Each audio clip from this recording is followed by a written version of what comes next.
Porpoise Pod, a 6-3 victory pod. We're sorry we took such a long break, everybody, but we're back after a Dolphins win in Chicago. Solana boots on the ground in the broadcast booth as the Dolphins win 35-32 over the Bears. And it got dicey there, Solana, but look, held on to get one. Yeah. Sometimes you got to squeak them out, Tobin. Man. They can't all be easy like it was last week against Detroit. Sometimes you got to squeak them out. Was do you guys have the window over there? Like, how furious was that crowd on the non-PI call? Yeah, they were very, very upset. Woo! And maybe there's a little grabbage right before the ball got there. Keon Crossan would never. He would never. Yeah.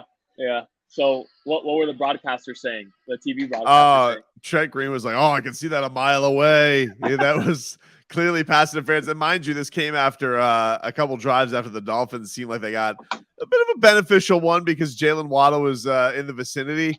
Because it just like that is a thing now with the Dolphins with the pass interference. Like, we saw this on the first touchdown drive. Like if you're near it and you could just chuck it up, Tua's doing it and he's getting some yardage for it, but not the same way for the Bears. So I understand a lot of people in Chicago right now. My timeline very, very pissed off.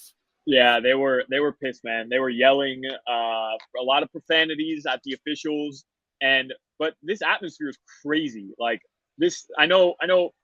Chicago is trying to build a new stadium or whatever, but the atmosphere here was insane, and there was a bunch of Dolphins fans right up like in front of us. And they were getting the business after that. Just the business about the refs cheating. This is ridiculous. And let me tell you something, Tobin. This Justin Fields is going to haunt me for a couple days because, oh, my God, this guy just ran all over us.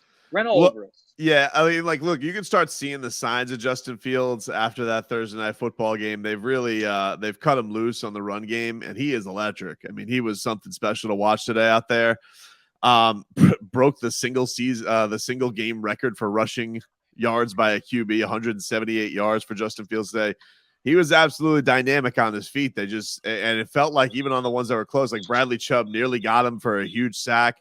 And he was like a ghost. He was out of there quick and gone. So yeah, he was a nightmare to deal with. I mean, thankfully the Dolphins offense was able to give them enough cushion early in this game. And, that remains, that still remains the thing that is just unbelievable for them is the chunk plays, the explosive plays, the wide receivers wide open.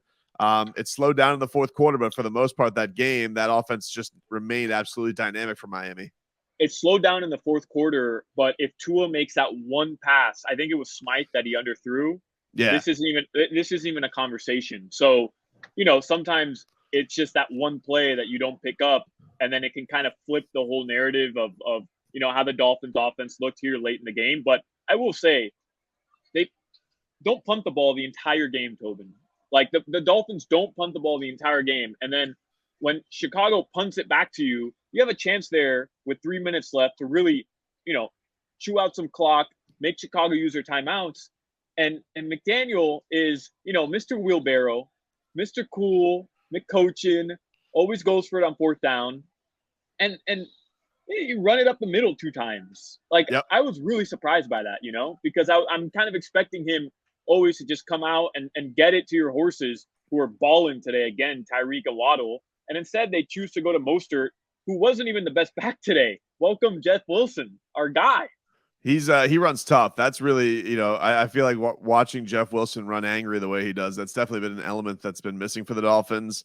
Shout out to him getting his first touchdown today too. I do think that here's the thing I think that's interesting with McDaniel. We're seeing this also at the end of people are getting really pissed at him at the end of Has for his 2-minute drill because he takes a sweet ass time. Yeah. I feel like this coach has such faith in his quarterback and receivers because they're so accurate. I just feel like if they're open, then we're going to convert. And I just feel like he operates everything like that. So he does a couple of runs up the middle thinking, they're 4th and 8. It's 4th and it doesn't matter.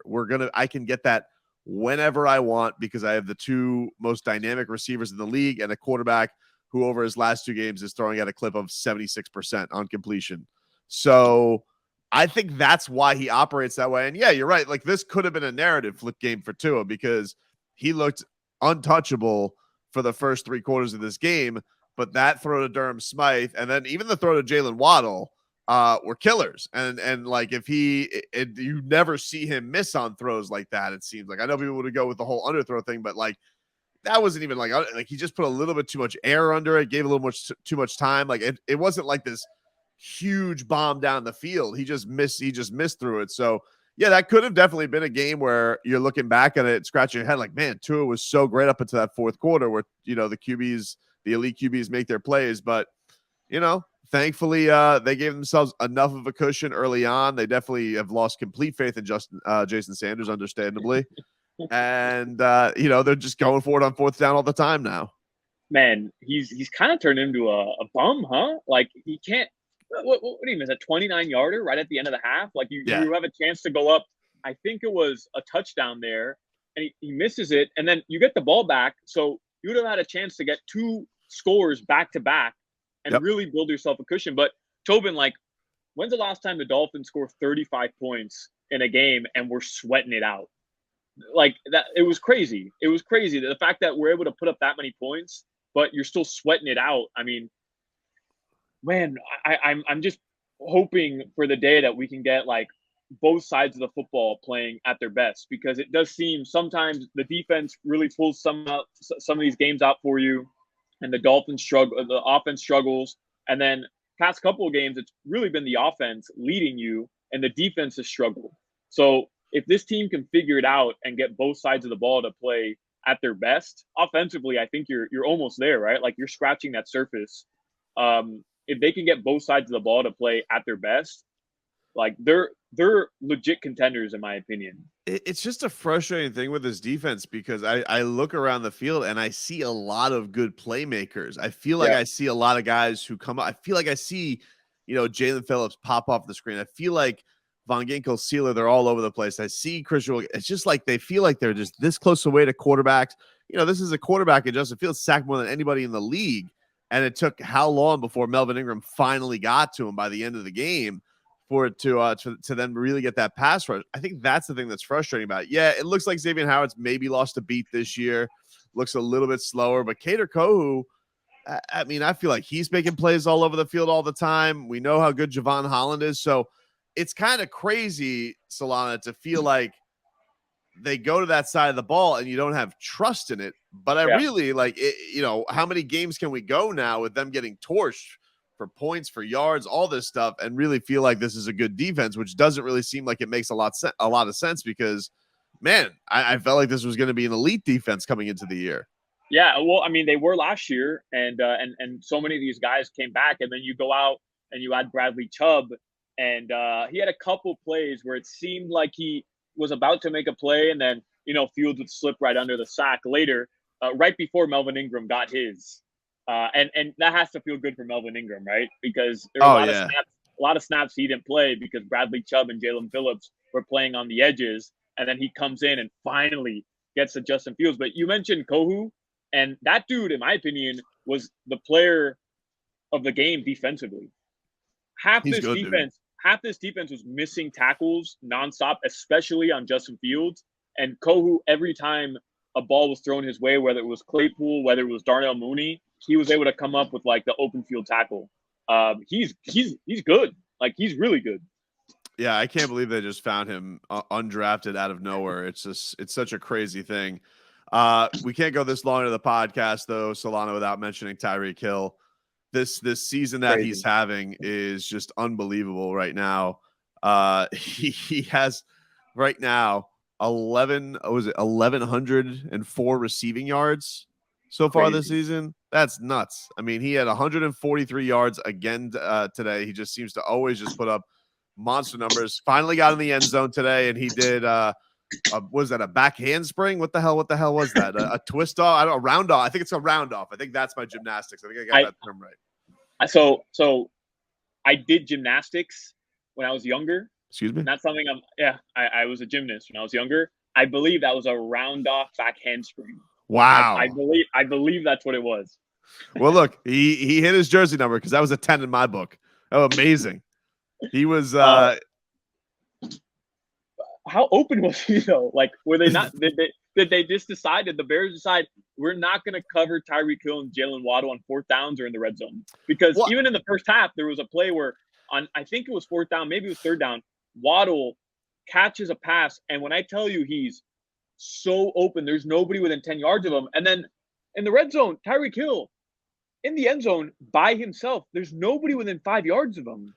Well, this is why I think Mike McDaniel, goes about drives the way that he does. Like, yes, the run game is important to him, but he's not going to grind you the entire time. But he'll do any play on a drive that you want because he feels like, oh, I could get 8 yards whenever I want with Tyreek Hill. I mean, that's what we saw in the Durham Smythe play. The initial play was supposed to go to Tyreek Hill. He actually got covered. That was the shocking thing because they're trying to look at it. He's like, oh, they stopped him. Yeah, all right. So you roll out and you have Smythe, and I don't know what the hell happened with Smythe and Tua because like Smythe's like looking the other way. I don't know what the hell he's looking at. Maybe he thinks there was nobody near him, and and Tua botches that throw. But I think that's what goes down to why they go about the way they do. I just feel like all the time these guys can go and get 12, 15 yards whenever they want, and they do have one of the most accurate quarterbacks in the league, if not the most. And that's why the coach coaches the way that he does. It's incredible. Yeah, man. I know we discussed it the last time we talked after the Detroit win, but Tyreek Hill is better than I could have ever expected. Like, I knew how good he was coming in, right? It's no secret. The guy's a stud. But like, it's almost every time we're watching him play, he's just better and better and better. I don't understand how he's always so open. He's right now leading the league in receptions, and I just don't understand it. And I what you're saying makes total sense. Mike McDaniel is aware of that. He realizes just how good of a situation they're in, where they have these two guys on either side who just create so much havoc for the defense and just like cause so much confusion. But it just doesn't make sense to me why they're always so open every single time. And it's like it takes one move, dude. It's like one move and he just shakes them out of their shoes. Like, I don't know if it's just the kind of way he's built. He's built like this, like a joystick almost, but like Dante Hall back in the day. Like, that's what he is, but like faster and just as a better receiver, because he just shakes receivers out of the shoe and they got no shot. The DBs on him. It's crazy. And then Waddle's getting that way too. It's like, he's just getting so improved on his route running with everything that he's doing. It really just feels like those two guys, it's one of the most unstoppable things in the sport. Justin Fields was maybe the most unstoppable thing on the field today, but those guys have been doing it all season long. And Tyreek Hill is still on pace to break the NFL single season record. It's been an unbelievable acquisition by Miami. Yeah, and with some of the games that the Dolphins have coming up here, like, it should continue, right? Cleveland, Houston, he should continue to eat in those games and give himself a really good shot with 6 games remaining to break the single season record. This is super random, Tobin, but do you remember a throw Tua had? It was incomplete. Threw it to Waddle. Waddle was running like an out towards the Bears sideline, and he got it in between 2 defenders. I don't even know how Waddle got his hands on the ball. I don't know if you remember this pass, but it was one of the most impressive incompletions, which I know is the dumbest thing to take note of, but one of the most impressive incompletions I've ever seen from a quarterback. He got it in between 2 Bears defenders and somehow into Waddle's hands, and then it just got stripped out right before he went down with it. But Tua is throwing darts around the field. He really is. I know, like you mentioned, a lot of people are going to want to say that he underthrew Tyreek, he underthrew Waddle, and then late in the game here, that he underthrew Waddle again. But I don't really care. Like, he doesn't have the Josh Allen cannon. Fine, I don't care. Look what he's doing with with his arm right now. Like, he has Tyreek Hill leading the league in receptions, potentially breaking the receptions record. So I don't care if he doesn't have the cannon. Like, he's still making it happen with what he does have, which is just the most insane accuracy. And by the way, he's maturing as a quarterback. Like, he's going through his progressions. If it's not there over the top, he's checking down to Jeff Wilson or Raheem Mostert. Like, he's shown so much maturity this year. The Dolphins passing game is elite. And if anybody doesn't want to hear that, it's the truth. Yeah. Okay. I'm not denying that. Yes, Tua could have made this a lot easier at the end. He missed the throw to Smythe and he missed the throw to Jalen Waddle. You know, that honestly, that Smythe, it was probably karma coming back at them because they probably should have been down there in the first place on that pass interference. But yeah, he definitely could have had Jalen Waddle there. It could have been made easier. Okay, but like, let's go. Come on, guys. It's a complete game. 21 of 30 for 302 yards, 3 touchdowns. What Dolphins quarterback over the last 20 years has been doing that? And we're going to sit here complaining after them putting up, I guess the offense technically put up 28 points with that. We haven't given another shout out to Jalen Phillips and Von Ginks for the old block punt touchdown, popping some bottle noses for them. But did anybody touch Jalen Phillips there? No, I don't think so. What the hell is going on? I don't know. I don't know what went there, but that was a great play by them. No, dude, there's nothing. You're nitpicking if we're going to start talking about 2 throws that the guy didn't have. I'm with you. Maybe this is one they get away with. It's the NFL, dude. You get away with stuff all the time. You get out on the road and you've gotten back-to-back road wins. They're 5-1, I think, in 1-score games this year. That's an absolute one you take all the time, and it looks great, especially going in next week with getting back home to host Cleveland. Yeah, 2 more notes. One, I know we were all super hyped about Bradley Chubb. Look, 1 game sample size is not enough to judge a guy. Obviously, we're all super excited for him, but Jeff Wilson's that dude.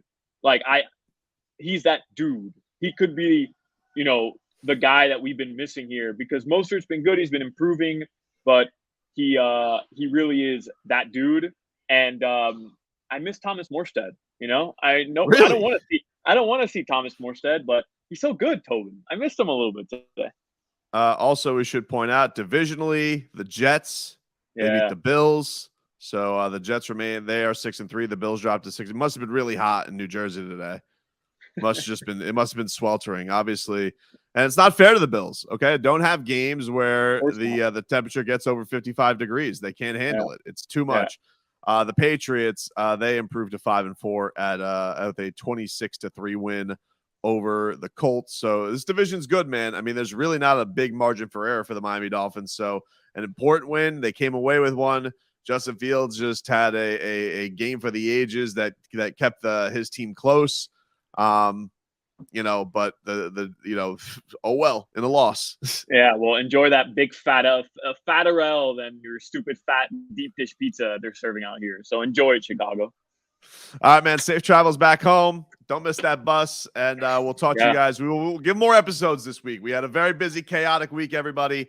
We promised more content this week, and that'll be that we can promise you guys as we lead into the Cleveland game. Until then, next Porpoise Pod. Everybody enjoy this win. Kick rock, Chicago.